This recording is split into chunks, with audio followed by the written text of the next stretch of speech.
Hello viewers and welcome back. I'm a little late on the daily race video, however, late is better than never. So let's hop into daily race A, which seems to be a bit of an interesting configuration. We're on Lago Maggiore and Alfa Romeo sport cars, which aren't really my favorite thing. However, I'm a man who likes to experiment, so of course I'm gonna have to do it. So after practicing off camera, I managed to set a second row start. But I don't really drive sports cars, so this is a totally new experience for me. I'm more of a GR3, GR1 kind of guy, so I'm gonna be a bit rusty with these. Now, as the 5 red lights go on, the engines start revving and it's lights out and away we go.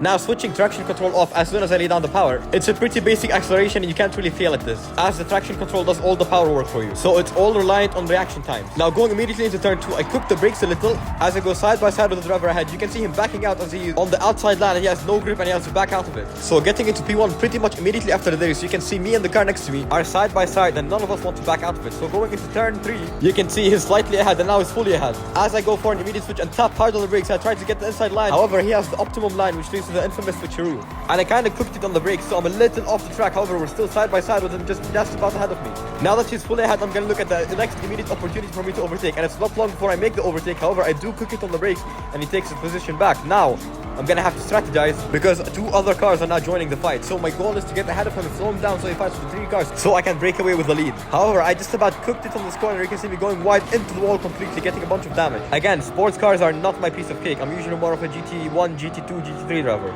As we head immediately into turn 1, you can see the car behind me is very eager to overtake me and he does send a move down the inside. However, I'm completely covering the outside end with my wheels slightly ahead, so I managed to get the better track position and you can see me and him going side by side as we go 3 across 3 cars. However, it seems that my exit was the best here, so I immediately break away from the 2 cars and have a better opportunity to set up myself into the next corner. So optimally, you want to dip your wheels on the curb and have a more squared line. However, you can see we are fighting here, so I just hope they cook the brakes, but that didn't happen. So both of them overtake me and they seem like they know what they're doing. Now, the hardest thing I find about driving sports cars is trial braking, because the grip levels on these things are nearly non-existent. As we go up the hill and back into P2, as I start braking hard, setting up for the next corner, now you can see me executing the corner pretty much perfectly using all the track width, which leaves the cars behind in my smoke. Now that I broke away from the fight, I'm gonna attempt to catch into P1 and go for an overtake and claim the win. As I make a slight mistake and literally send it into the wall once again. However, I just about made it, scrapping the wall with my tire. The main theme with this race is braking precision. You just have to be very accurate on the brakes and make sure you nail all your braking spots and you're trial braking correctly. As the British driver behind gives me a small tap on the bumper and then sending it down my inside, he gives me another tap. However, I correct it and I managed to stay side by side. And this seems to be a recurring theme with all British drivers. They seem to be a little ahead of themselves and send overtakes left, right, and center. In other words, they are dirty. And to be honest, French drivers are more or less the same. So I'm gonna link a video where I had an absolute war with a French driver. It should pop up somewhere in your screen depending on the device you got, so go watch it after this video. Now, the British driver is basically on my tail now. As you can see, I'm just getting slightly closer on the braking, where I make a small mistake and slightly cook it on the braking. I tried to trail brake and I just did a small mistake where I got a bit too much angle, which slightly compromised my exit. However, it seems that I'm still ahead of the British driver as he gets my slipstream hill. He goes on the outside as he goes defensive. So as we reach the braking spot, you can see both of us braking nicely as he aims to go for his switcheroo once again. However, I'm just ahead of him, so he cannot really do that. He's gonna be forced to bump me, and now we're going side by side, going into one of the most technical corners, which to be honest, I actually kind of suck at. However, practice makes perfect, so the more laps I drive around this track, the more I'm used to it and the more I know what to do around it. As I nail my braking spot and nail my line going through it, he decided he's gonna use me as a brake and push me out of the way, which leads to me crashing. However, I didn't just crash, I managed to stop the car just before the barrier, so I hit it in reverse and just managed to recover. And I basically lost like 5-6 positions there. And this is why I tend to treat British drivers in a different manner than others, because they're always ahead of themselves. Now, as we finish daily race A, I don't really want to do it anymore, it's just not my piece of cake. So, I'm gonna immediately switch to daily race B, which was amazing. Now, we're on Trail Mountain Circuit with GT3 cars, exactly what I like to drive. You can see me getting the best lap by 0.3 of a second. So as the clock starts ticking, it's lights out and away we go. Now with no car ahead of me with a slipstream to tuck behind, I just set up my entry for the next corner and prepare for the most optimal line. Now, the main theme of this circuit is all about accuracy and being very confident in your ability. As we approach turn 1, your goal is to lift the throttle and just throw the car in. And that's why Porsche is the dominant car on this circuit, because it's a car you can trust with all your maneuvers. And you can see me utilizing every inch of the track with full confidence in my abilities. It's a track where you can never back down or else you're gonna end up behind. As you can see, I've made a tiny mistake which led to the car behind me catching up. However, I'm still well ahead. So it's a bit more of a challenge. Again, catching up is one thing, overtaking is another. And since he has a 0.5 second penalty, I'm not going to take him too seriously. Now, this circuit is very mountainous and making a mistake here is absolutely out of the question, as there is no room with mistake and you're going to 100% hit a wall, curb or anything. There is barely any runoff areas and most of them are lethal, so you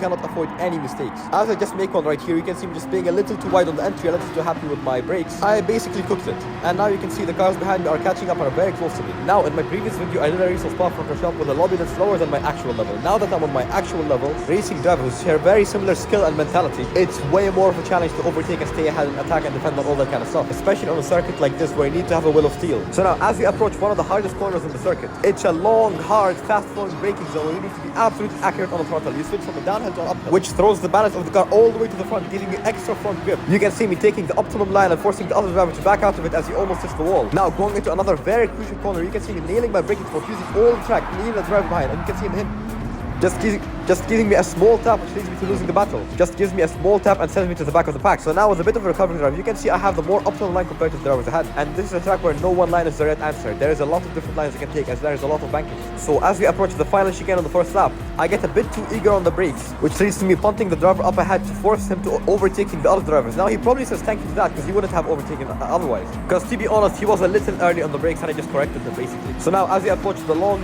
straight, you can see me behind the slipstream as the driver serves his penalty.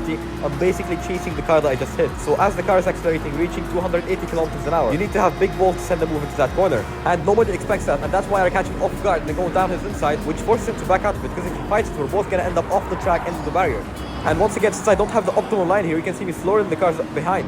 So they're gonna catch up to me pretty quickly, so it's my job to defend my position as we head into the corner going 2x2 configuration. This is one of my favorite corners where you have to be absolutely critical on the brakes, as a single mistake will send you off the track into the wall. So all four of us managed to stay clear out of that corner, as I'm very aggressive and very eager to overtake the driver ahead. You can see me leaving him no space, sitting pretty much on his gearbox, as I start to show my very aggressive driving style. And with this driving style, no mistakes you can afford. So adrenaline levels go through the roof and you're basically invincible. You enter a crazy state of mind which makes you another type of human. As we head into the long straight leading into the very fast left-hander. With the driver still ahead, I'm basically on his tail, slipstreaming my way all the way through. Both of us have zero intention of backing down. As I start getting very close to his bumper, you can see me going on a move on his left-hand side. However, he covers it and forces me to bump draft him, which makes me even more eager to overtake him, as he now did something that I really despise. So I'm gonna do everything in my power to overtake him and win this race. As we approach the very fast left-hander, my response to him is, you want to bump draft? Here you have one. As I give him zero mercy on the brakes. If you're slower than me, I'm gonna hit you, which forces him to take a suboptimal line where he goes nearly off the track. However, I'm stuck in his dirty air, so my speed is a little compromised. As we go up the hill into the blind corner, me and him are basically giving it all the chances, with me almost sending a move down his inside as we start banging wheels into this corner. Both our intentions is clear, go big or go home, so we both fight out tooth and nail. As we're breaking down the hill approaching the corner, you can see me banging wheels again, going on his inside. However, I don't have enough speed to carry through to overtake him, as I was forced to back out because his car was blocking my way. As we reach the final chicane, braking just before the moss on the side of the track, you can see both of us are not backing out, which makes the fight develop onto the next lap. As I have the slipstream going down the long straight, I have the better advantage going into the first corner. As I get a much better exit than his, you can see me nearly hitting the wall, being very accurate with my throttle input, going side by side, me having the better line on the inside of turn 1. As we both accelerate, very eager to get the better position at turn 1. You can see us banging wheels going side by side in turn 1. However, I'm slightly ahead, so he has no chance but to back out of it, because there is no way you can send an overtake on the outside of turn 1. As he send it into turn 1, you can see me using every single inch of the track, leaving no room for error. The first sector is crazy with the accuracy I have to put down. However, he's still right behind me, so I'm gonna have to defend him onto this corner, but the Frenchman did the work. Now that the Frenchman and the Englishman are basically tied up to each other, I can basically screw off into the wind. I don't really have to worry about anyone anymore because they are fighting for P2 and I don't have to include myself in it. As I break away from the fight, you can see them both going very wide as they were battling it. So going into this flowing left-hander, going into a right-hander, this is another crucial corner that you have to nail out with accuracy. But since the pair behind are fighting, I don't really have to worry too much about it, and I just can basically piss off into the wind once again. So skipping into the next lap, you can see me, I've broken away with the lead, with the closest car behind just under a second. He's not in the range of slipstream, so I don't have to worry about him at all. All I have to do is finish the lap with no mistakes. As the car is accelerating, you can see the top speed reaching higher and higher. As we transition into the slight downhill exiting the tunnel, you can see the driver behind me ever so slightly catching up. However, it won't be enough for him to overtake me. He still has 8 tenths to make. And aside from catching up, he has to overtake me, which is something way easier said than done, as I have demonstrated in the laps before. I'm basically paired with my best car because this car just handles exactly how I expect it to. I can trust it. I know every single detail of this car as it's my favorite car so far. So you can see me, I'm just expanding the gap to the driver behind. Even though it was 8 tenths now, I've made it even harder for him to catch up as I'm expanding the gap because I'm just that much faster. So as we wrap up the penultimate corners of this track, you can see me using every single inch of the track, making sure I utilize the throttle acceleration perfectly, leaving near zero margin for error. Once again, braking just before the moss on the side, aggressively turning in the car while trail braking. Now I have to be very careful on the throttle application not to get any wheel spin, as well as setting up my car for the next corner. You can see me just hard on the throttle and making sure I get that perfect exit of the corner. As I am approaching the start finish line at basically 200 kilometers an hour, you can see me finishing the race in P1 after such a hard battle with two drivers.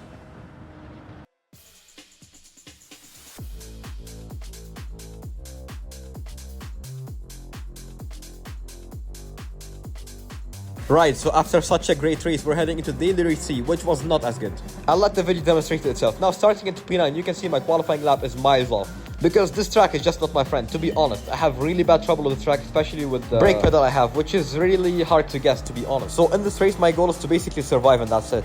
I was using it as a learning opportunity and no more. Now, as we approach turn 1, just braking just between the 150 meter board, you can see 2 cars spinning, one hitting the other out, and then boom, me dodging them, basically threading the needle. Talk about perfection, eh? Now approaching turn 2. Now I had a pretty much perfect exit, so you can see me way faster than the cars ahead. And now with the slipstream, you can see me just approaching them faster and faster and faster. Now going almost on his bumper, mere meters separate me and him, braking on the 100 meter board, going on the inside, basically cooking it on the brake as I have way more speed than I anticipated. And I just decided, you know what, that's it, I quit.